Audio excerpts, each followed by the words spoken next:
Magandang araw po, welcome po sa aking channel, Love9 TV. Patalasasan po, meron po ba kayong mga properties na napapabayaan or non-performing assets? Plan nyo ibenta, pero wala kayong oras sa pagbenta nito. Kung ito'y pagkakatiwala nyo po sa amin, tawag lang po kayo sa aking numero, usap po tayo, gawin ko po ng video for free. Yes, libre po, wala po kayong babayaran. Tutulungan pa namin kayong mabenta ang inyong property. Kami na po bala sa marketing, sa boosting or paid ads. Even sa tripping, hindi na po kayo mapapagod sa pag-entertain ng mga buyers. Kami na po bala sa lahat. Tawag lang po kayo. Nandito po tayo ngayon sa Imus, Cavite, kung saan meron po tayong bagong video presentation. Isang residential property na may lot area na 479 square meters. Meron po itong bungalow house na may floor area na 120 square meters more or less. Ito po'y titulado, buhay po ang may-ari, kaya wala po kayo maging problema sa documentation o sa transfer ng title.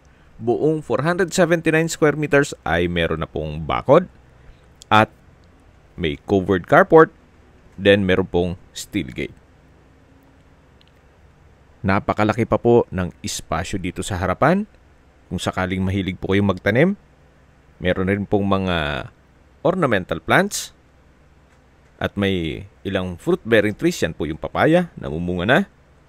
At napakaganda po ng lokasyon nitong property. Meron po siyang dalawang entry at exit points. Pwede po kayong dumaan sa Aguinaldo Highway at pwede rin po sa Tirona Highway. Napakalapit din po nito sa Cavitex Kawit Toll Plaza. Kaya malapit po sa Metro Manila. Less than an hour, nasa Manila na po kayo. Mamaya po sa dulong parte ng video, pag-usapan natin ang distance, location at travel time. In case ng water shortage, meron pong sariling source of water. Although meron naman po itong connection sa water district. So dito po ay may 3 steps ng hagdan na kung saan naka-tile flooring. Then yan po yung main door na naka-solid wood door. At welcome po dito sa bahay ni Ma'am at Sir, kung saan open concept lang po hanggang sa dulo, walang partitions, kaya napakaaliwalas. Naka-ceiling cove design, premium tiles ang ginamit dito sa flooring. At ito pong mga kagamitan, hindi po lahat kasama. Lahat ng built-in lang, kaya ng split type aircon at iba pang furnishings. So mula po dito sa living area, matatawag natin yung dining area na may modern chandelier. Then sa dulo po ay yung formal kitchen. Ito po yung owner's built, kaya hindi po tinipid. So yung pag-construct nito talagang tinutukan ni owner. At gaya po nitong tile flooring, premium tiles po ang ginamit dyan.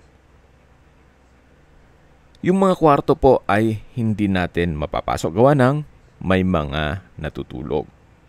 Masyado pong maaga yung video shoot namin. Then dito naman po yung common toilet and bath na kung saan maayos naman po ang mga toilet fixtures nito. Gaya nitong hand wash basin, vanity mirror, water closet with bidet, wall-mounted rack, then shower enclosure. From floor to ceiling po ang tile bathroom wall. At meron pong overhead shower. Wala po kayong ipapagawa dito. At napakalinis po. Itong property ay well-maintained. Kaya ready for occupancy. Yung master bedroom lang po ang mache-check natin mamaya. Pero yung 2 kwarto ay may natutulog. So ito po yung 3rd bedroom. Upon tripping, check po natin yan. Then dito naman po yung 2nd bedroom. So ganun din po. Bare lang yan, walang mga partitions. Upon tripping, check din natin yan. Then dito naman po yung master bedroom. na malapit po sa main door. At nandito po ulit tayo dito sa living area o salas. Then ito na po yung tinutukoy ko na first bedroom. Malaki naman po ang espasyo nito. Ito pong mga furnishings ay hindi po kasama. Yung sa aircon, I don't know kung isasama nila. Kasi pwedeng movable po yan eh. Lahat pong movable ay hindi po kasama. Pero yung lahat ng built-in, kasama po. So meron pong dalawang sliding glass window. At mula po dito sa first bedroom, yan po yung tanawin. Napakaaliwalas po. At makikita nyo yung dun sa may garahe at sa gate. Then tunghayin nyo po ulit itong first bedroom. Halos ganito lang din po yung second and third bedroom. Pulido din po ang pagkapintura ng ceiling at wall. At naka-tile flooring na rin po. Then high ceiling din po pala. Pati dito sa area ng living area, dining at kitchen. So tunghayin nyo po ulit itong living area. Then dining area at yung formal kitchen. Then kung sakali man po na meron po kayong bisita o guest, walang problema. Gawa ng meron pong guest house sa likod nitong bahay. Or kung sakali man po na meron po kayong PWD or senior citizen sa pamilya, yan naman po yung para sa kanila.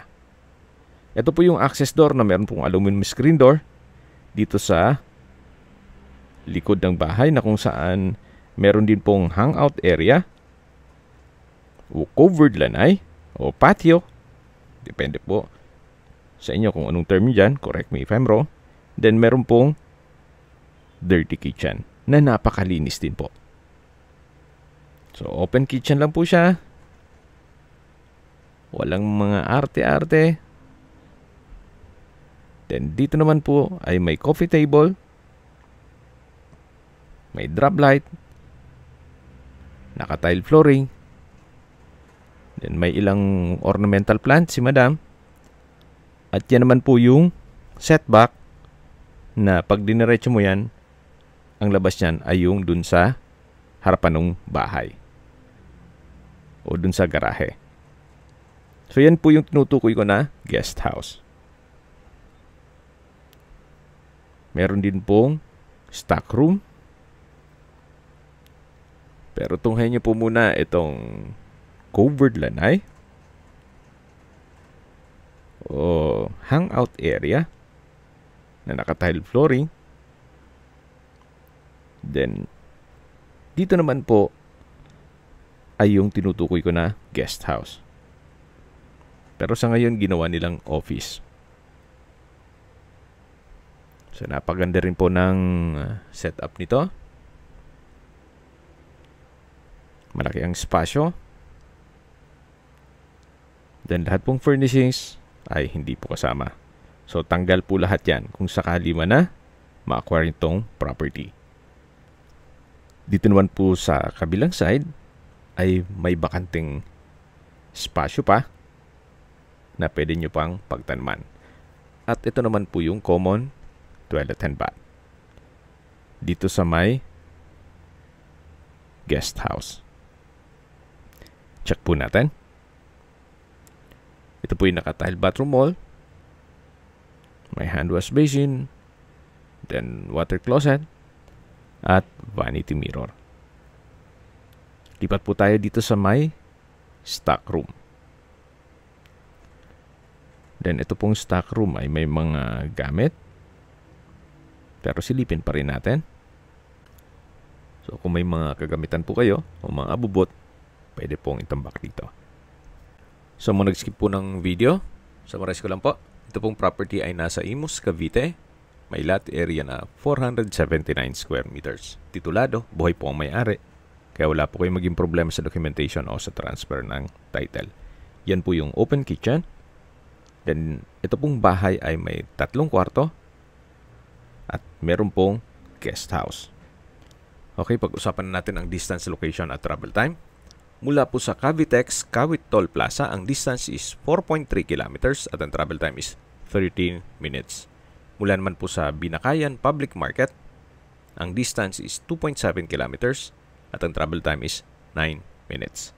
Mula naman po sa Lumina Point Mall, sa Aguinaldo Highway at mga business establishments, ang distance is 1.3 kilometers at ang travel time is 6 minutes. Mula naman po sa Cavite East Medical Center, ang distance is 6.9 kilometers at ang travel time is 20 minutes. Mula naman po sa Imus Doctors Hospital, ang distance is 4.3 kilometers at ang travel time is 12 minutes. Yan po yung lagi kong binabagit sa inyo na dapat nyo i-consider sa paghanap ng property, yung meron pong malapit na hospital. Hindi ko naman po sinasabing sakitin kayo. Yan naman po for emergency purpose lang naman. At mula naman po sa Cavite State University, Imus Campus, ang distance is 2.4 kilometers at ang travel time is 8 minutes.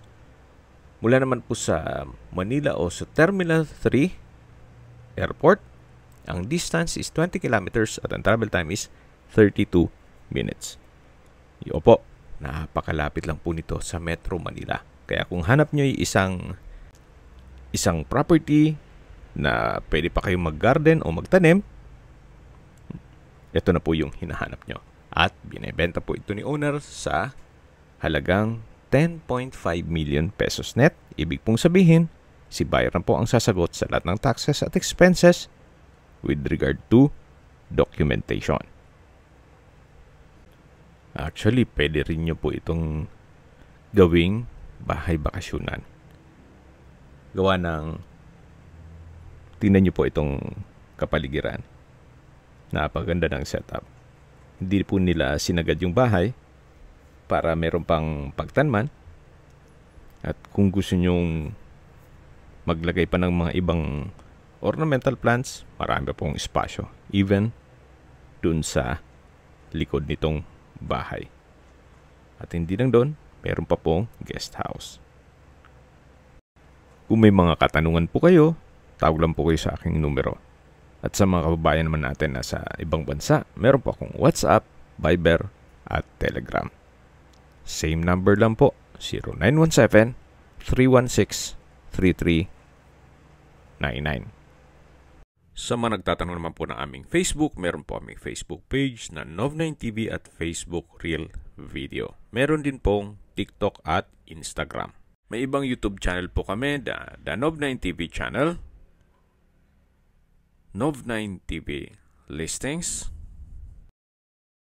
Nov9TV On The Spot, Nov9TV Updates,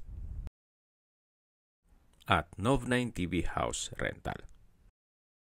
Sana po naibigyan nyo ang video presentation. Paki-like and subscribe na lang po sa aking channel para ma-update din po kayo sa aking future listings. Kung sakali po hanap nyo yung mas malaking sukat ng lupa, meron din po kami ibang listings na pwede nyong pagpilian. Huwag po kayong mag-atubiling tumawag sa amin. Then, let us know your budget para malaman namin kung anong property pwede naming ilog sa inyo. Sa lahat pong viewers, subscriber at nagtiwala po sa amin, salamat po sa suporta. Ingat po kayo lagi at yung pamilya. Maraming salamat po.